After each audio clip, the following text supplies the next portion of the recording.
जय माँ गायत्री।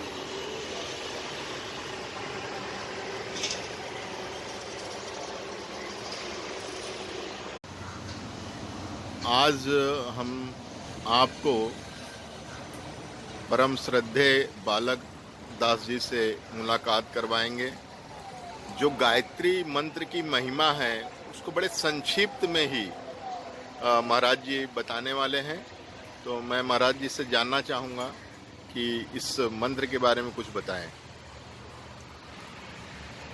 नमस्कार भाइयों बहनों। गायत्री माता का महिमा यही है प्रभु की सतयुग में विश्वामित्र जी थे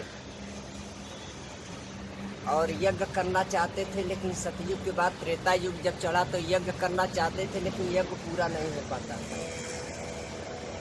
उन्होंने उस टाइम देखा कि अपनी योग साधना से देखा तो मतलब ये हुआ कि अयोध्या में राजा रामचंद्र जी और लक्ष्मण जी की अवतारित हो गया है। उसमें जो है वो जो इस यज्ञ को मतलब कि रोक सकते हैं। जब उन्होंने गया, जब राजा दशरथ जी से लेकर के वहाँ से आया उन्होंने, तो वहीं से उन्होंने ब्रह्म गायत्री की शक्ति का स्टार्ट किया, क्योंकि यज्ञ पूरा नहीं हो पाता था। राक्षस विध्वंस कर देते थे और वातावरण शुद्ध नहीं हो पाता था, वायुमंडल भी नहीं सही हो पाता था, प्रजा जो मतलब सुखी नहीं रह पाते, क्योंकि यज्ञ से सारा कुछ सृष्टि से, यज्ञ से ही सृष्टि की उत्पत्ति है। और उस उत्पत्ति को अगर हम मतलब कि अगर नहीं समझेंगे उस हिसाब से तो कैसे समझा जाएगा। तो इस नाते उन्होंने ब्रह्म गायत्री का मंत्र का उच्चारण किया कि ओम भूर्भुवः स्वः तत्सवितुर्वरेण्यं भर्गो देवस्य धीमहि धियो यो न प्रचोदयात्। प्रभु श्री राम पूर्ण ब्रह्म है, उनके नाम में ओम का शब्द नहीं है। बोध स्वरूप परमात्मा का नाम जो राम नाम सत्य है, सबकी यही गत है हर जगह, मतलब कि जीते में भी और मरते में भी। तो वो जो उनकी महिमा जो है प्रभु भोलेनाथ ने गाई है, उनके हृदय में निवास करते थे प्रभु श्री राम, और उनके हृदय में प्रभु भोलेनाथ निवास करते थे।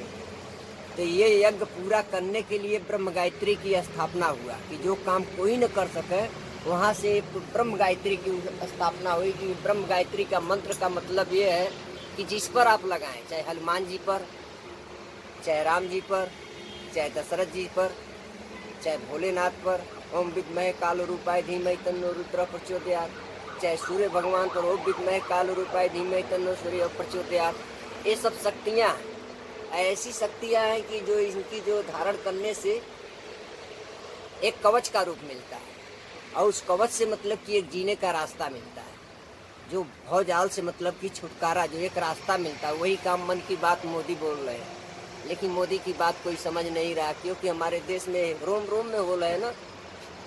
हमारी देश सोने की चिड़िया थी भारत देश, लेकिन ये सोने की चिड़िया को मिट्टी की चिड़िया से भी बेहतर समझ रहा है। लोग मिट्टी की भी चिड़िया से बेहतर समझ रहा है।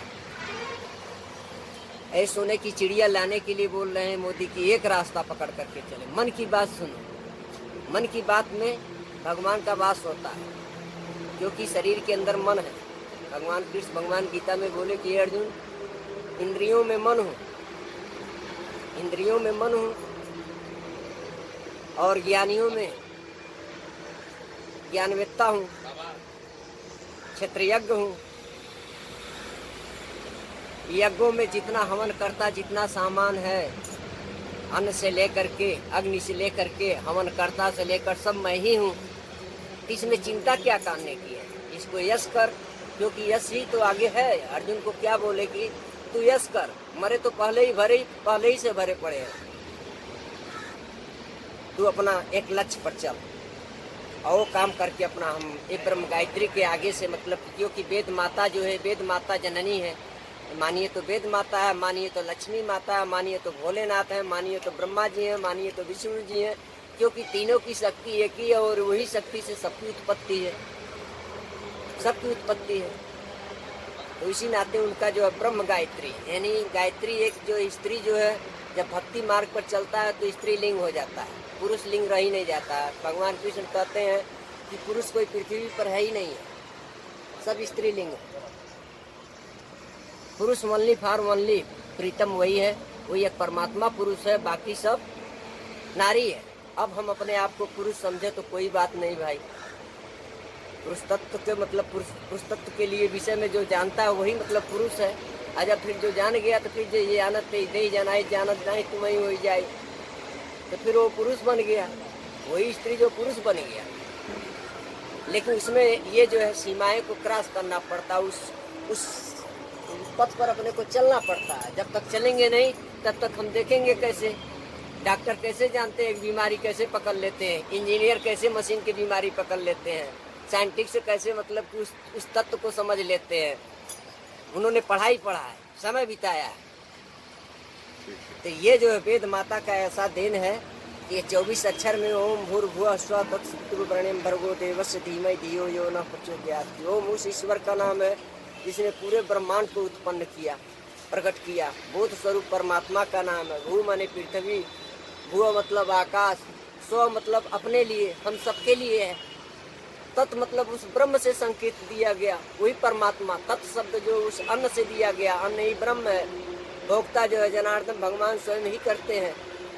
इस तत्व को समझना जरूरी है, अपने आप को जानना। जब अब तक अपने आप को नहीं जानेंगे तब तक हम दूसरे को पहचान कहाँ पाएंगे।